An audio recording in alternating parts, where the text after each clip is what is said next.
गुरु जी इसको हटा दीजिए, यहाँ इसकी आवश्यकता नहीं है, इसलिए तो ऑनलाइन कर रहे हाँ हैं। हाँ हाँ, जी तो प्रारंभ करें, प्रारंभ से ही। जी जी जी।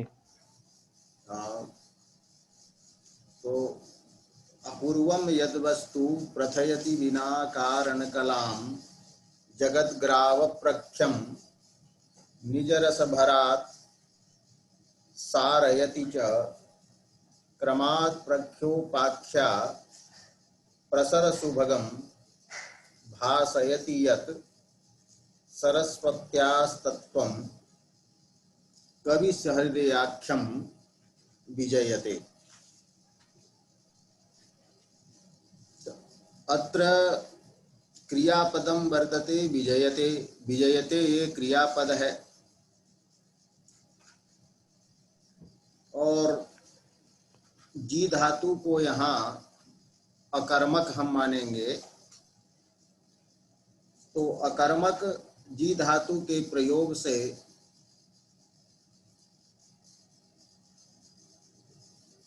सब की अपेक्षा उत्कर्ष की प्रतीति यहाँ पर होगी। तो विजयते,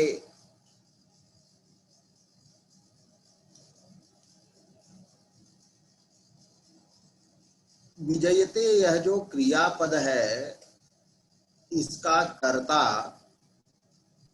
है तत्वम। तत्वम विजयते। अब ये किसका तत्व है? तो सरस्वत्याः तत्वम, सरस्वती का, भारती का तत्व, सारभूत पदार्थ। यहाँ तत्व शब्द से काव्य हम लेंगे, क्योंकि सरस्वती का तत्व वस्तुतः सारभूत स्वरूप, उत्कृष्ट स्वरूप काव्य ही है। तो यहाँ काव्य की स्तुति की जा रही है। तो सरस्वत्याः भारत्याः तत्वं विजयते। ईयरफोन लगाएंगे तो ज्यादा सही आवाज आएगी। ईयरफोन थोड़ा माइक पास में। जी गुरु जी, ये थोड़ा क्या इसमें ऐसे खर खर की आवाज आती रहती है। ये ईयरफोन रहेगा तो आपके मुंह के पास माइक रहेगा तो अच्छे से आवाज आएगी। अच्छा अच्छा अच्छा। जी हम्म, हम्म,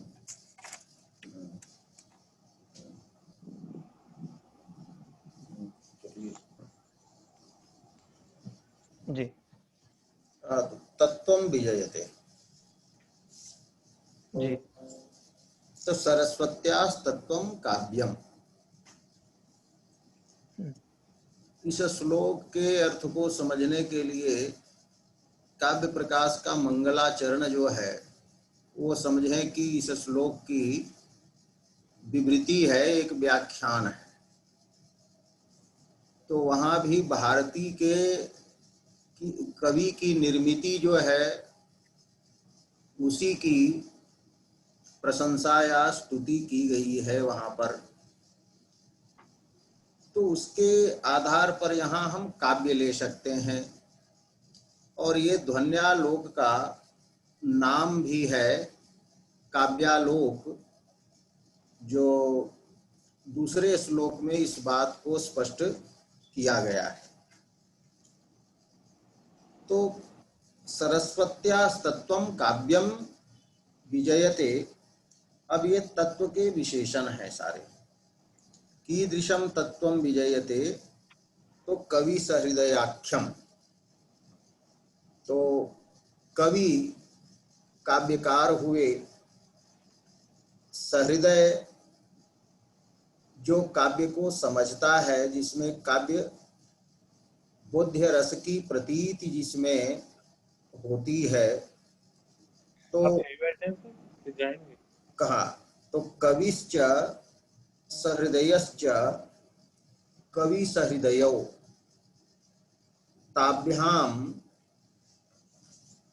आख्यायमानम, कौन कवि सहृदयाख्यम। गए हो? तो कवि और सहृदय, सहृदय शब्द की व्युत्पत्ति है जो हृदय से युक्त हो, और दूसरी व्युत्पत्ति होगी समानम हृदयम यस्य स सहृदयः, जो जिसका हृदय दूसरे के हृदय से मिल जाता है कि दूसरा यदि सुखी हो दुखी हो तो उसी सुख दुख का अनुभव करने यह भी लगता है। अतः समान शब्द का यहाँ पर प्रयोग समझना चाहिए, और समानस्य सह छंदसी इत्यादि सूत्र है उससे स हो जाएगा योग विभाग से। तो सहृदय वो व्यक्ति कहलाते हैं, और सहृदयता का मूल हेतु है काव्य। काव्य की भावना किए बिना उस व्यक्ति में सहृदय शब्द का प्रयोग नहीं हो सकता। इसीलिए सहृदय शब्द की व्युत्पत्ति अभिनव गुप्त ने की है कि काव्यार्थ भावना विशदी भूते मनोमुकुरे वर्णनीय तन्मयी भवन योग्यता। काव्यार्थ की भावना करते करते जिसका मन रूपी दर्पण स्वच्छ हो गया है, और उस मन रूपी दर्पण में जो काव्य में वर्णनीय वस्तु है उससे तन्मय हो जाने की योग्यता आ गई है। तो जिसका अंतःकरण काव्य की भावना से परिपक्व हो गया हो, काव्यार्थ की भावना से स्वच्छ हो गया हो, और जो काव्य वर्णित वस्तुओं के प्रति तन्मय हो जाता हो, तन्मयता जिसके अंतःकरण में आ जाती है, तो वो कहलाता है सहृदय। तो काव्य का अस्तित्व इन दोनों के ही ऊपर है। कवि में कारयित्री प्रतिभा होती है तो काव्य तो वो लिख देता है, लेकिन काव्य लेखन वो काव्य चरितार्थ होगा सहृदयों में ही जाकर। तो यदि सहृदय न हो, सहृदयों में रहने वाली प्रतिभा भावयित्री प्रतिभा कहलाती है, तो भावयित्री प्रतिभा के अभाव में कवि के द्वारा लिखित भी जो काव्य है उसका प्रसार नहीं हो सकता है। अतः कहा कि कवि सहृदयाख्यम, कवि कविना सहृदयेन च यत आख्यायते, कविना वर्ण्यते सहृदयेन च भाव्यते। तो आख्या शब्द का यहाँ अर्थ भावना भी हम कर सकते हैं और वर्णन भी करेंगे कि कविना आख्यायमानम मने कविना वर्ण्यमानम रच्यमानम, और जो है सहृदय के द्वारा आख्यायमान होगा भाव्यमान।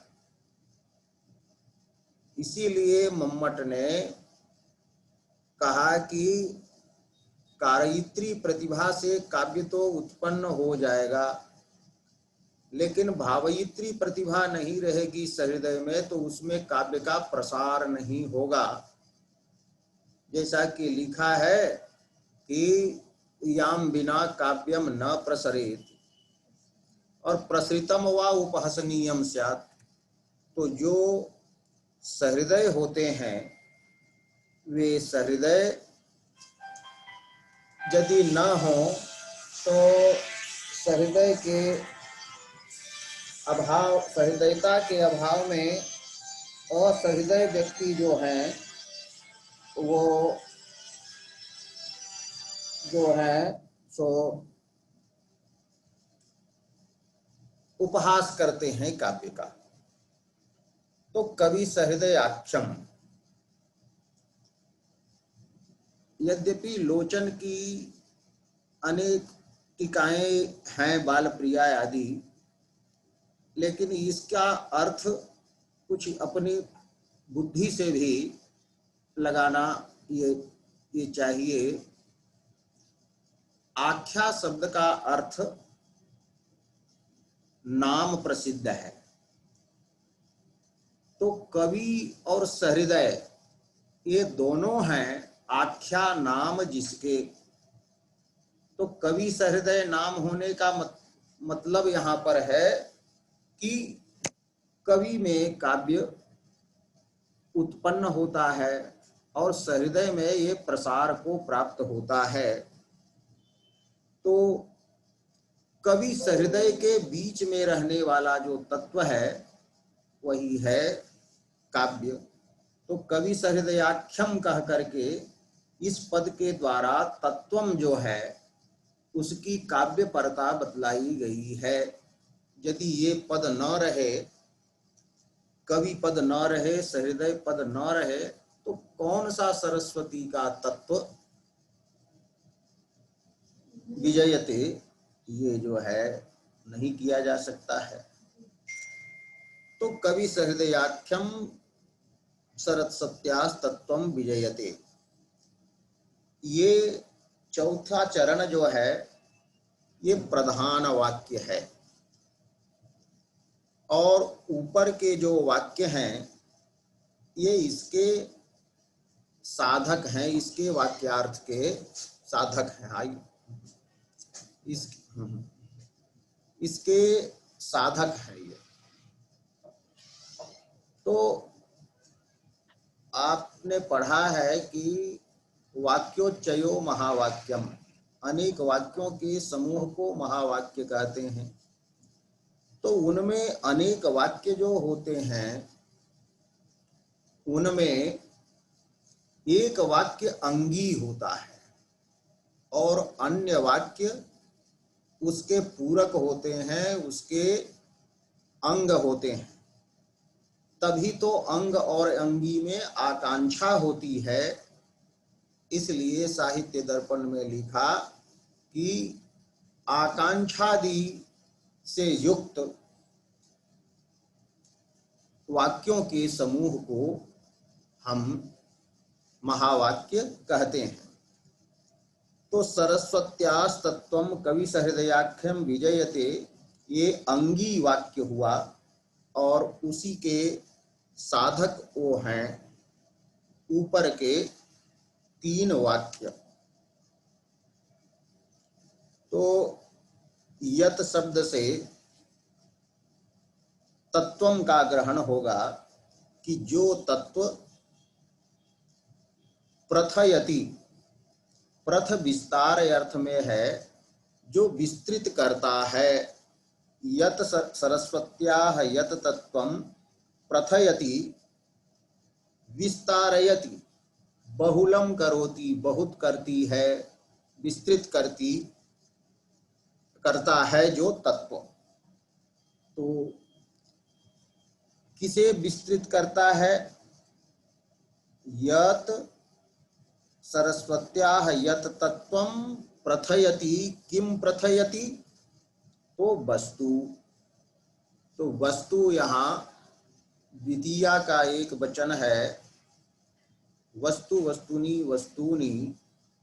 तो वस्तु को, अर्थ को, वस्तु शब्द से अर्थ लेंगे। अपूर्व वस्तु का, कैसी वस्तु माने कैसे पदार्थ, कैसे पदार्थों का, कैसे वाक्यार्थों का काव्य विस्तार करता है, तो उसका विशेषण दिया वस्तु का अपूर्वम। न पूर्वम यस्मात् तत अपूर्वम, जिससे पूर्व कोई न हो, अर्थात नया नई वस्तु को, नई चीज को हम कहते हैं कि यह अपूर्व है। अतः जो तत्व अर्थात काव्य अपूर्व अर्थ का विस्तार करता है। काव्य में हम देखेंगे कि अपूर्व अर्थ का विस्तार वो होता है। अब यहाँ एक प्रश्न होगा कि काव्य नए अर्थों को प्रकाशित करता है, तो अर्थ जो हैं वो पदार्थ भी हैं और वाक्यार्थ भी हैं। तो अपूर्व अर्थ पदार्थ लिए जाएंगे कि वाक्यार्थ लिए जाएंगे? तो कुछ अंशों में हम पदार्थ को भी ले सकते हैं। जैसे यश रूप, जो यश पद का जो अर्थ है, उस अर्थ में श्वेत गुण का वर्णन होता है, जो लोक में श्वेत गुण नहीं होता। तो पदार्थ रूप भी कुछ नवीन होते हैं, ऐसा कोई कह सकता है। लेकिन यदि इसमें भी सूक्ष्म रूप से विचार करेंगे तो यह भी वाक्यार्थ ही है, क्योंकि श्वेत गुण का संबंध हम यश से कर रहे हैं, जबकि लोक में गुण का संबंध द्रव्य से होता है। तो यश तो द्रव्य नहीं है। तो पदार्थ वस्तुतः हम नहीं बना सकते, वाक्यार्थ ही बना सकते हैं। वाक्यार्थ में ही नवीनता होगी। अब ससश्रृंग हम कह देते हैं, तो श्रृंग शब्द का पद का अर्थ सींग तो लोक में होता ही है, और शस शब्द का खरगोश रूप अर्थ लोक में प्रसिद्ध ही है।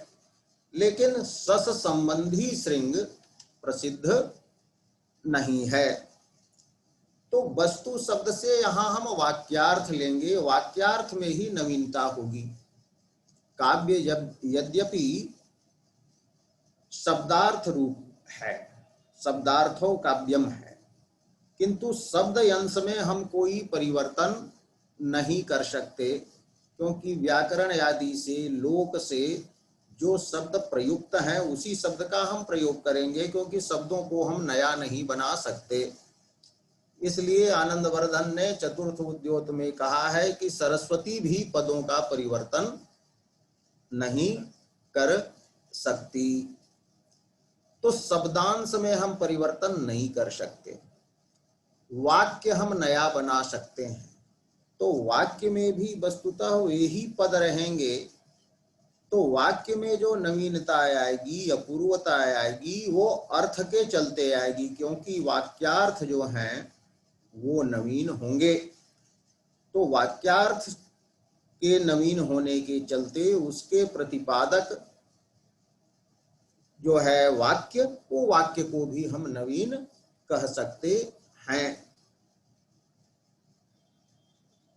तो यत तत्वम अपूर्वम वस्तु प्रथयति, अपूर्वम वस्तु जनयति भी कह सकते थे कि अपूर्व वस्तु को जन्म देता है, या उत्पादयति, किंतु प्रथयति कह करके ये बताना चाहते हैं कि ऐसे अपूर्व वस्तु, अपूर्व अर्थ काव्य में बहुत होते हैं।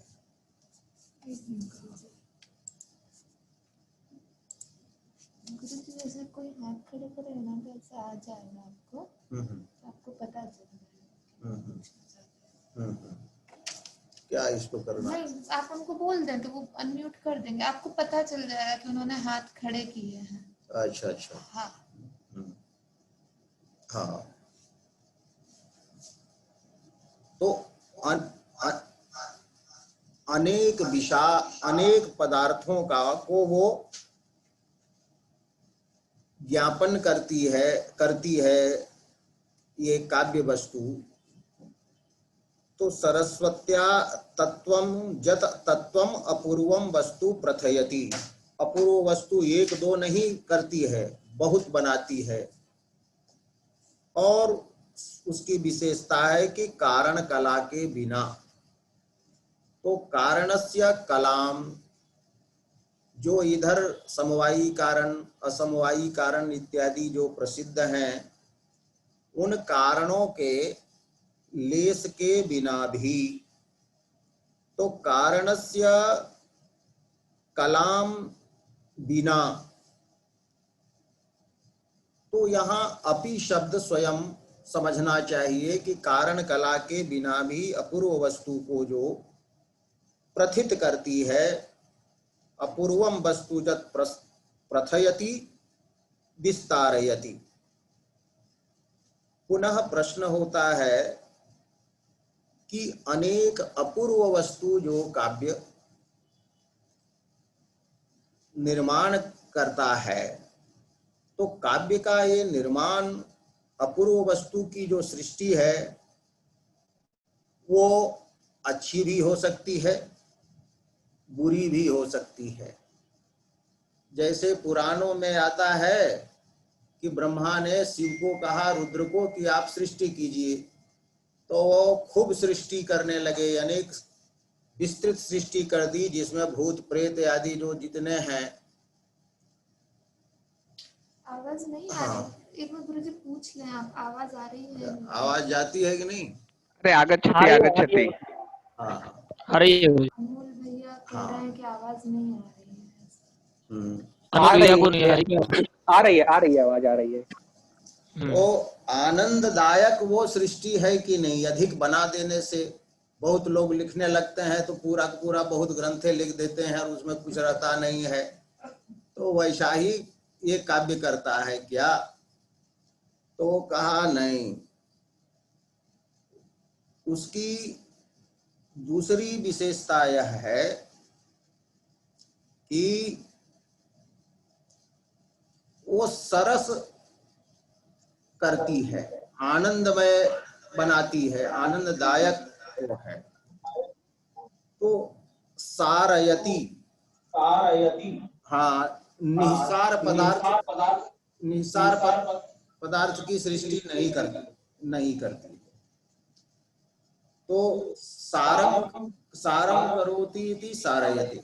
एक मिनट गुरुजी। हाँ गुरुजी, हाँ, आपके पास में जो लोग बैठे हैं वो सब लोग म्यूट करेंगे तो ठीक रहेगा, अन्यथा क्या होता है आपकी दो आवाजें आएंगी। तो समंदर भैया और विपाशा जो आपके पास बैठे हैं उनको म्यूट करने के लिए कहेंगे तो एक आवाज आएगी। तो वो म्यूट कीजिए, क्या कीजिए? यहाँ पे म्यूट ही है गुरुजी सबका। यहाँ तो म्यूट है, लेकिन नहीं, आवाज वो समंदर भैया के म्यूट नहीं था, दो आवाज आ रही थी। हाँ, कर दिया। अब ठीक है गुरुजी। हाँ, तो यही है, हाथ उठाए थे आप, तो कुछ बोल सकते हैं या गुरुजी मेरा प्रश्न ये था हम्म, कि या इसको पूरा करके करते हैं गुरुजी। हाँ, इसको समाप्त होने दीजिए, बस हो गया। जी जी जी जी जी जी। तो सारयति सारयुक्तम करोति किम, तो जगत संपूर्णम जगत जत वर्तते, जगत अस्ति ग्राव प्रख्यम, ग्राव तुल्यम, ग्रावणा तुल्यम, माने पत्थर के समान जो जगत है, उसको निज रस भरात, अपने रस के अतिशय से उसको स्निग्ध बना देती है। पत्थर सदृश जो जगत, नीरस जगत है, उसको सरस रूप में वो प्रस्तुत करती है। हाँ, तो काव्य वस्तु सरस रूप में उसे प्रस्तुत करती है। तो निजश्चासो जह रसः, निज शब्द से यहाँ पर हम तत्व को ग्रहण करेंगे, क्योंकि जब वाक्य बोलते हैं कि रामः स्वपुस्तकम ददाति निज पुस्तकम ददाति, तो निज सर्वनाम से कर्ता का ही ग्रहण होता है। तो निज शब्द से तत्व माने काव्य, कि काव्य अपने में रहने वाले व्यक्त जो रस है, उस रस के अतिशय से पत्थर के तुल्य प्रस्तर तुल्यम समग्रम जगत सारयति सरसम करोति। नीरस जगत को भी सरस रूप में काव्य में प्रस्तुत किया जाता है। और उस ग्राव प्रख्य जो जगत है, उसको भासयति प्रकाशयति। काव्य में लोक का ही वर्णन होता है, लेकिन कुछ अलग वर्णन होता है। पदार्थ के संबंधों में परिवर्तन कर दिए जाते हैं कि श्वेत गुण लोक में द्रव्य से संबद्ध है, तो वहां उसको यश से भी संबद्ध करके कहा जाता है कि आपके यश फैल गए तो सारा संसार उजला उजला हो गया। और उसमें जो है विष्णु खोजने लगे कि हमारा क्षीर सागर कहाँ गया, शिव खोजने लगे कि कहाँ मेरा कैलाश खो गया, ब्रह्मा खोजने लगे कि मेरा हंस कहाँ, पता नहीं चल रहा है कि उजला में सब समाप्त हो गया, छिप गया। तो जगत को, नीरस जगत को सरस करके सरस करती है और सरस करके भासयति प्रकाशयति। कैसे प्रकाशित करती है? तो क्रमात् क्रमेण प्रख्योपाख्या प्रसर सुभगम। इसको हम भाषण क्रिया का विशेषण मान सकते हैं, या सुभगम को जगत का भी विशेषण मान सकते हैं।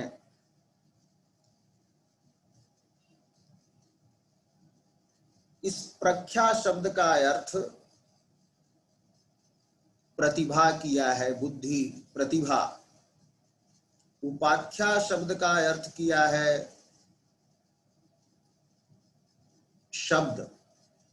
तो प्रतिभा और प्रतिभा के द्वारा जो उपाख्यान है, वर्णन है, शब्दात्मक वर्णन, उसके प्रसर से, उसके प्रसार से सुभग जैसा हो सके, सुंदर रमणीय जैसा हो सके, उस प्रकार से जगत को, ग्राव प्रख्य जगत को वो प्रकाशित करता है। ये तत्व जो है सरस्वती का। प्रख्या का अर्थ प्रकृष्ट कथन ले सकते हैं। उपाख्या का अर्थ वो कथन के बाद उपकथन होता है। तो एक प्रकार से काव्य में संवादात्मक रीति से वर्णन होता है।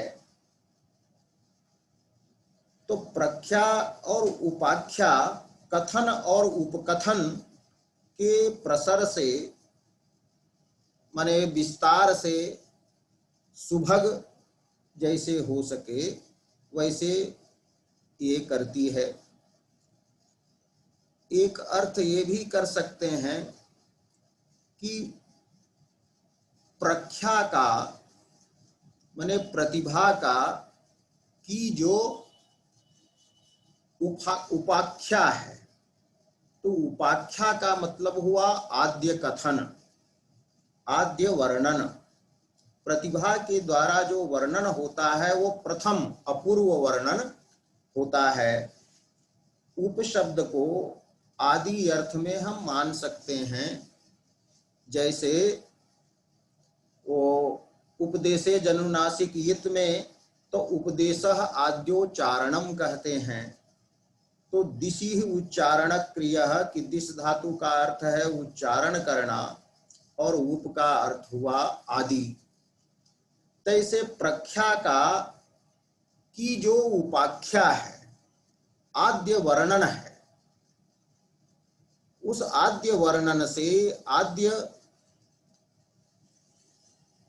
प्रसर से तो प्रख्यायाः उपाख्यायाः प्रतिभायाः उपाख्यायाः माने आद्य वर्णनायाः प्रसरेण सुभगम यथा स्यात् तथा भासयति। यहाँ क्रमात् है, तो क्रम किससे लें हम? तो क्रम का अर्थ ले सकते हैं कि प्रतिभा का उन्मेष होता है, उसी के बाद उपाख्यान होता है, शब्द की योजना होती है। क्योंकि काव्य घटनानुकूल शब्दार्थ की उपस्थिति को ही हम कहते हैं प्रतिभा। तो प्रतिभा के उद्बुद्ध होते ही उसमें शब्द और अर्थ आने लगते हैं। तो प्रतिभा का उल्लास हुआ और तत्क्रम से उस क्रम के बाद जो वर्णना हुई, आद्य मने नूतन नवीन वर्णना जो हुई, और ऐसी वर्णना की जिसका प्रसार होने लगा, वो प्रवाह होने लगा, तो प्रख्यायाः प्रतिभायाः उपाख्यायाः आद्य वर्णनायाः अपूर्व वर्णनायाः प्रसारेण प्रवाहेण सुभगम जत ग्राव प्रख्यम जगत। तो इसको जगत से भी लगा सकते हैं और क्रिया विशेषण भी लगा सकते हैं। तो काव्य का स्वभाव यहाँ बता दिया इन्होंने, काव्य का लक्षण बता दिया कि सरस्वती के ही सारे स्वरूप हैं, जितने शास्त्र हैं सो सब। लेकिन सरस्वती का वह स्वरूप जो स्वरूप बिना कारण के अपूर्व वस्तु का विस्तार करता है, अपूर्व वस्तुओं का की सृष्टि करता है, और ग्राव प्रख्यम ग्राव तुल्यम जगत प्रस्तर तुल्यम जगत निज रस भरात निजः जह वर्तते रसः काव्यस्य जह वर्तते रसः तस्य अतिशयात् तस्य व्यक्तेः सारयति सारयुक्तम करोति सरसम करोति। और क्रमेण प्रख्यायाः उपाख्यायाश्च प्रसारेण सुभगम यथा स्यात् तथा तद जगत भासयति। तत्, तो यत और तत् का नित्य संबंध होता है, क्योंकि यत जहाँ प्रयुक्त है पूर्व वाक्य में और तत् न रहे तो तत् की आकांक्षा बनी रहती है, तो वहां विधेया विमर्श दोष हो जाएगा यदि तत् नहीं कहेगा तो तब। तो तत् कवि सहृदयाख्यम सरस्वत्यास्तत्वम विजयते। तो विजयते कहने से वही काव्य प्रकाश के समान समझ लीजिए कि वो सबसे श्रेष्ठ तत्व है काव्य। तो ऐसे काव्य को जो प्रकाशित करती है सरस्वती का वह जो श्रेष्ठ स्वरूप है, तो उसके प्रति मैं भी नत हो रहा हूँ। तो नमस्कार रूप मंगल ये जो है हाँ, नमस्कारात्मक मंगल ये सब ये कर सकते हैं। अब इसमें जो कुछ बोलना हो तो बोलिए। गुरुजी, अपूर्व वस्तु के प्रथन है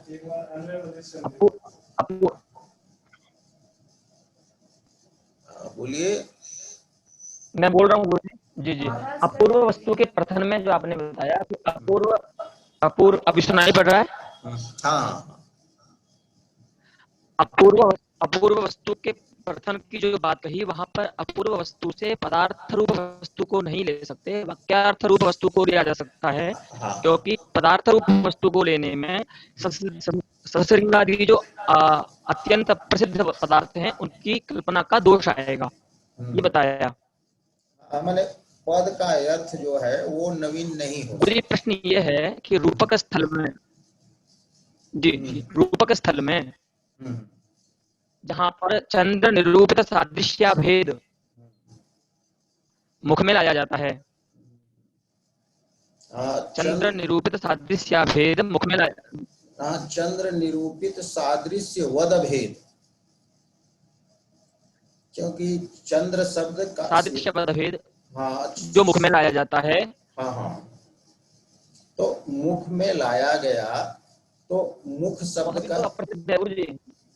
हाँ नहीं, सुनिए, मुख शब्द केवल करेंगे मुखम, तो मुख का जो संकेतित अर्थ है, पदार्थ माने एक पद का अर्थ, तो मुख शब्द का तो केवल अर्थ है मुंह,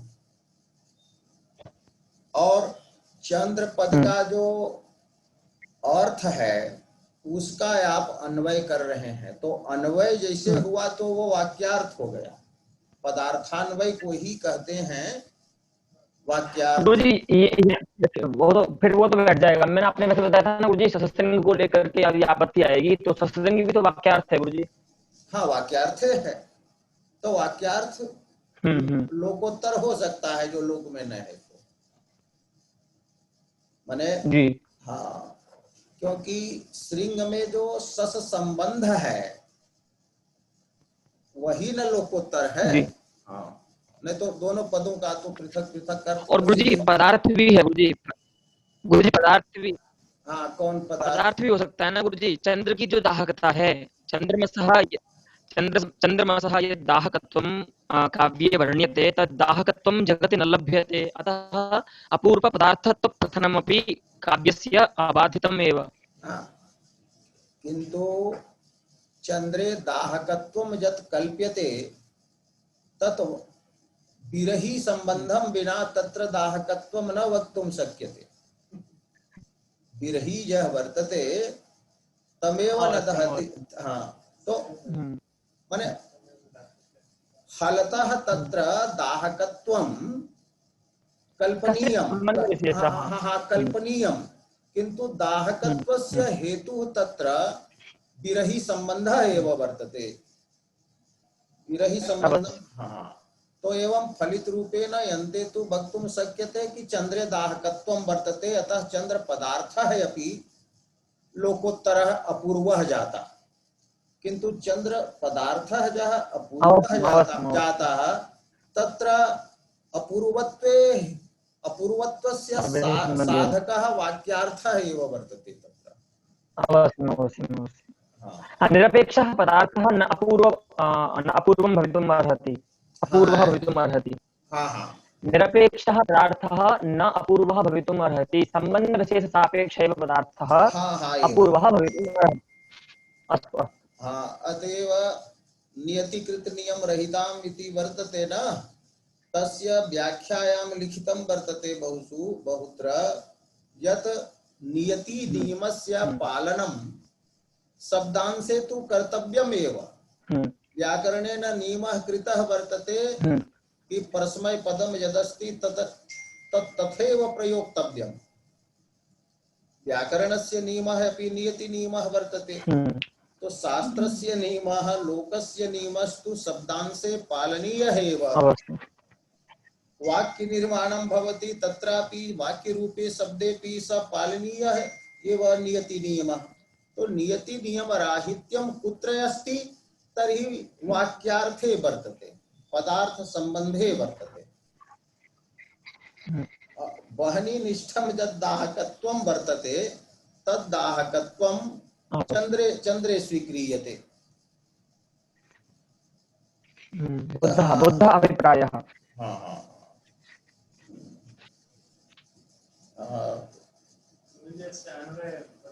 हाँ, अन्वय। तो अन्वय दो प्रकार से कर सकते हैं इसको। अन्वय एवं यत कारण कलाम बिना अपूर्वम वस्तु प्रथयति। हाँ, और यत को ही लेते जाएंगे, यत ऊपर में सब जगह है। ग्राव प्रख्यम जगत निज रस भरात सारयति। च को नीचे ले जाइए क्योंकि च वहां जाएगा। और प्रख्योपाख्या प्रसर सुभगम, क्रमात् प्रख्योपाख्या प्रसर सुभगम भासयति च। तो इसको दो प्रकार से एक अन्वय करें। एक, प्रसर सुभगम को हम क्रिया का विशेषण बनाते, तो होगा ये कि यत कारण कलाम बिनापि अपूर्वम वस्तु प्रथयति, और यत वही कर्तृपद आएगा कि ग्राव प्रख्यम जगत,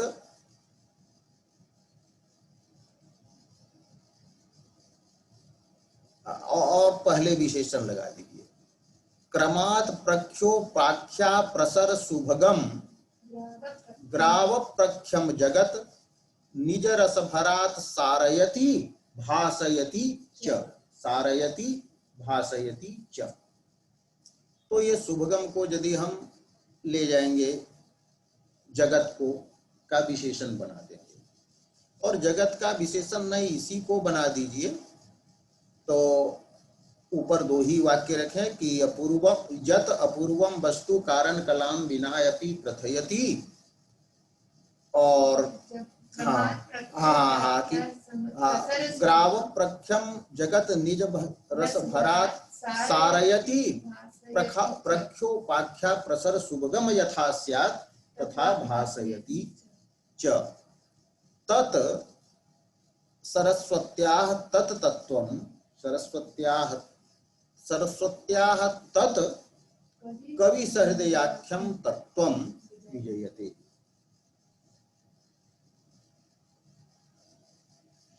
पर्याय पदम भविष्यति यत् तत्त्वं काव्यम अपूर्वम नवीनम वस्तु अर्थम वाक्यार्थम कारणस्य कलाम कारण कलाम कारणस्य लेशम बिना अपि प्रथयति विस्तारयति बहुलम करोति बहु रचयति। और यत तो वहीं पर बैठा रहेगा, तो ग्राव प्रख्यम, ग्रावणा प्रस्तरेण प्रख्या वर्तते सादृश्यम वर्तते यस्य तत् प्रस्तर तुल्यम पाषाण तुल्यम जगत निज रस भरात। निजस्य रसः जः वर्तते श्रृंगारादि रूपः रसः, तस्य भरात अतिशयात्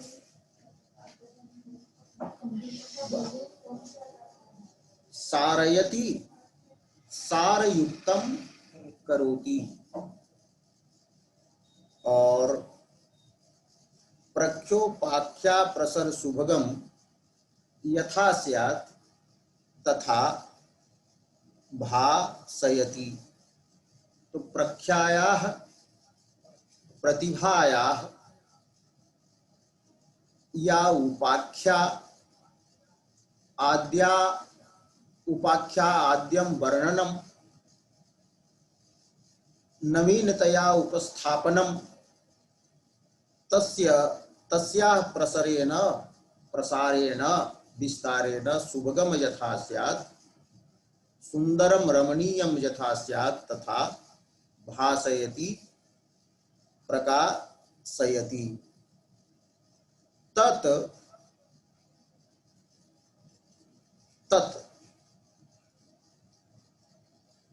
तत्पद की व्याख्या होगी कि तत् वो पूरे वाक्य आ जाएंगे। तत् कारण कलाम बिना अपूर्वस्य वस्तुनः पृथकम प्रथयित्री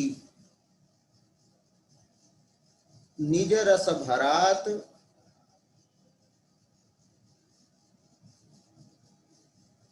पाषाण तुल्यस्य जगतः सारवत्तायाः आधायकम मने कर्त्री प्रख्यायाः उपाख्यायाः प्रसरेण सुभगस्य भासनस्य प्रकाशनस्य कर्त्री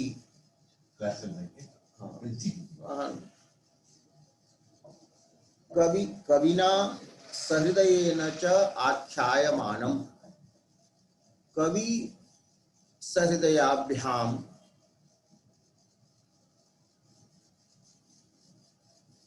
प्रमाणभूताभ्याम सिद्धम काव्यम अस्ति।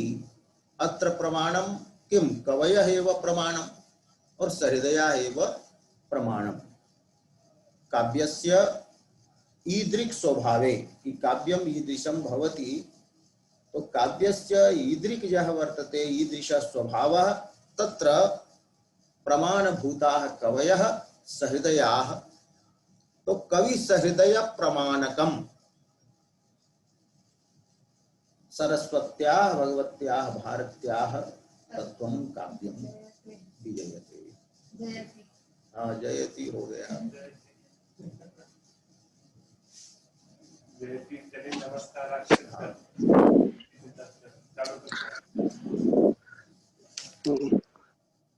गुरुजी प्रणाम। हाँ हाँ बोलिए। गुरुजी निज रस भरात, तो काव्य का निज रस में गुरुजी संबंध क्या है रस और काव्य का? जैसे निज हस्त में तो शरीर और हस्त का अवयव अवयवी हो गया निज हस्त, तो अवयव अवयवी तो रस और काव्य का गुरुजी निज काव्य से निज रस है। तो काव्य रस का व्यंजक है तो व्यंग्य व्यंजक भाव संबंध है जी। काव्य जो है वो व्यंग्य व्यंजक भाव संबंध है। शब्दार्थो काव्यम जी। तो सगुणो शब्दार्थो काव्यम। तो सगुणो अर्थात रसाभि व्यंजको शब्दार्थो काव्यम। तो रसा व्यंजकत्व ही होगा। जी जी जी गुरुजी। हाँ, इसी आधार पर कुछ लोग कहते हैं कि रस को आत्मा कैसे कहेंगे, क्योंकि जो काव्य में रहता है उसको ना आत्मा कहेंगे हम। तो काव्य रस तो सहृदय निष्ठ हुआ जी गुरुजी। तो काव्य में उसको कैसी सत्ता मानेंगे और कह देंगे कि काव्य की आत्मा है। जैसे हाथी की आत्मा को कह दें कि हम ये कुत्ते की आत्मा है, तो ये जैसे होगा। तो कहने का तात्पर्य यह है कि व्यवहार होता है कि काव्यम सरसम, कि काव्य जो है सो सरस होता है, रस से संबद्ध होता है। तो ये व्यवहार ही बताता है कि काव्य में रस है।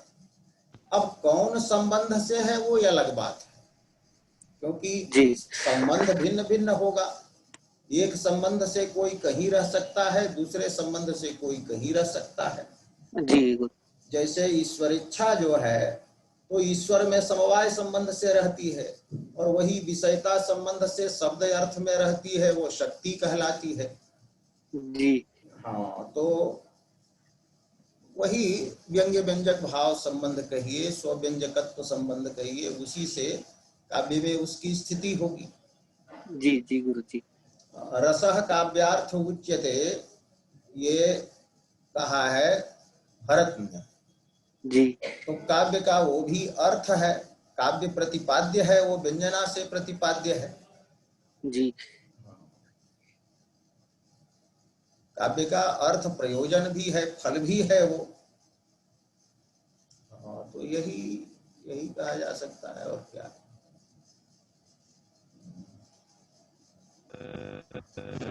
गुरुजी, गुरुजी मेरी आवाज आ रही है? हाँ हाँ बोलिए। गुरुजी, अपूर्वम यत वस्तु, गुरुजी अगर हम वस्तु शब्द का अर्थ वाक्यार्थ लेते हैं और निज शब्द का अर्थ रस लेते हैं, तो क्या रस कभी वाक्यार्थ हो सकता है? हाँ हाँ, रस तो काव्य वाक्य का तो प्रधान अर्थ है, रस। गुरुजी, तो रस अगर वाक्यार्थ हो गया तो वो रस दोष नहीं हो जाएंगे? क्योंकि मम्मट ने कहा व्यभिचारी रस स्थायी भावानम शब्द वाच्यता रस दोषः भवति। नहीं नहीं, ये वो स्व शब्द वाच्यत्व दोष कहा है, वाच्य शब्द का वहां प्रयोग किया है, व्यंग्य नहीं है। तो काव्य से, काव्य के शब्दों से रस व्यंग्य होता है, तो स्व शब्द वाच्यत्व दोष वहां बतलाया गया ना, स्व शब्द व्यंग्यत्व दोष थोड़े बताया गया है। तो काव्य का यदि वाच्य ये होता, और उसमें भी स्व लगाया है, स्व का मतलब है रस के घटक जो हैं व्यभिचारी भाव, अस्थाई भाव, वो यदि स्व शब्द से वाच्य होंगे तब स्व शब्द वाच्य तो होगा, केवल वाच्यत्व दोष तो नहीं कहा। और दूसरी बात यह है, ये तो खैर ध्वनिवादियों का है कि स्व शब्द यदि कोई प्रयोग कर दिया कि कामस्तस्य अजायत तो दोष हो गया, लेकिन इसके पहले उद्भट ने कहा है रस की 3 स्थिति मानी है, तो उसमें कहा है कि स्व शब्द से भी रस कहा जा सकता है। रसवत दर्शित स्पष्ट श्रृंगारादि रसोदय, स्व शब्द स्थायी, आगे है कि स्व शब्द से वो कहागा स्थायी और अभिनयात्मकम, कि अभिनय से भी उपस्थिति उसकी होती है रस से, रस की, और स्व शब्द से भी होती है। तो वो, लेकिन हाँ ध्वनिवादी की बात चल रही है, तो ये स्व शब्द वाच्य तो उसमें दोष मानते हैं कि जहां तक हो उसको व्यंग्य ही होना चाहिए, वाच्य वृत्ति से संस्पर्श उसका नहीं होना चाहिए। तो काव्य से वाच्यता रस में तो नहीं माना है ध्वनिवादियों ने, इसलिए दोष की संभावना नहीं की जा सकती। हाँ गुरु जी, ठीक है। तो गुरुजी, हम इसका अर्थ व्यंग्यार्थ नहीं ले सकते कि जिस अपूर्व व्यंग्यार्थ से वो व्यंग्यार्थ के द्वारा मतलब कि वो भाषित होता है, ये सब करता है, ऐसी अर्थ नहीं ले सकते? अच्छा, अपूर्व वस्तु का अर्थ ना, हाँ हम बात कर लेते हैं। तो अपूर्व वस्तु का व्यंग्य ही अर्थ क्यों अपूर्व वस्तु ले? वाच्य भी तो अर्थ अपूर्व होता है, लक्ष्य भी अपूर्व होता है।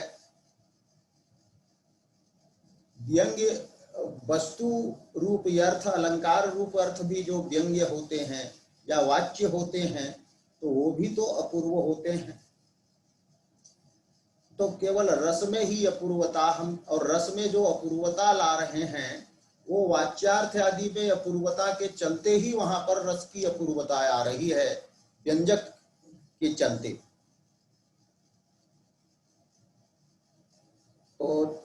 तो ये भी हैं चित्र, थे काव्य भी हैं, अलंकार प्रधान भी काव्य होते हैं।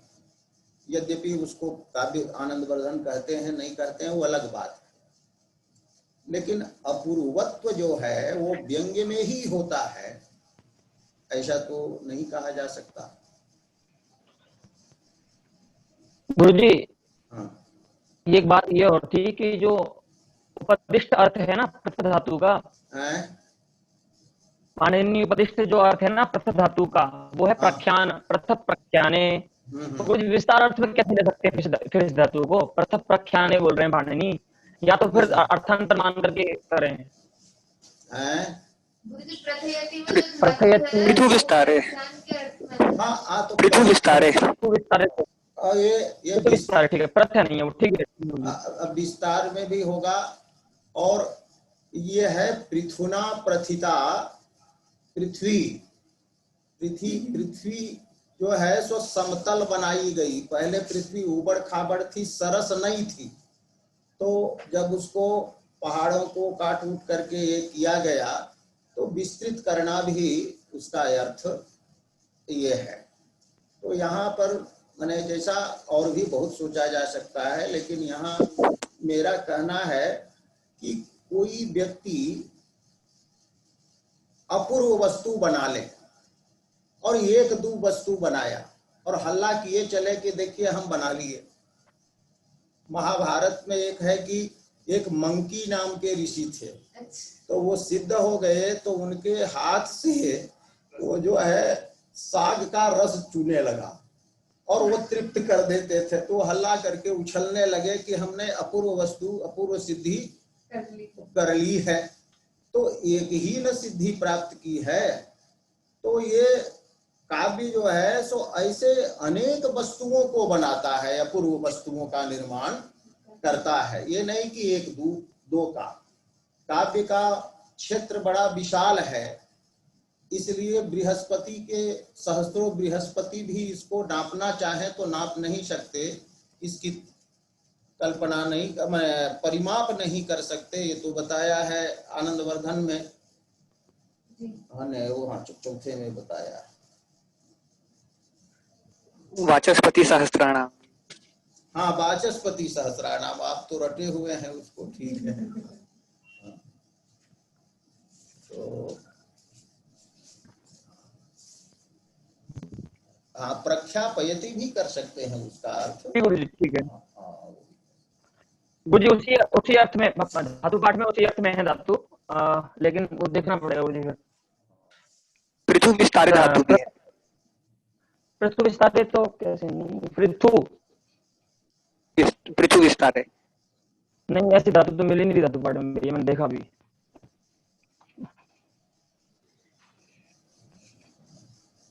ठीक है वो देख लेंगे बाद में जी। ठीक है आज का तो समाप्त करें।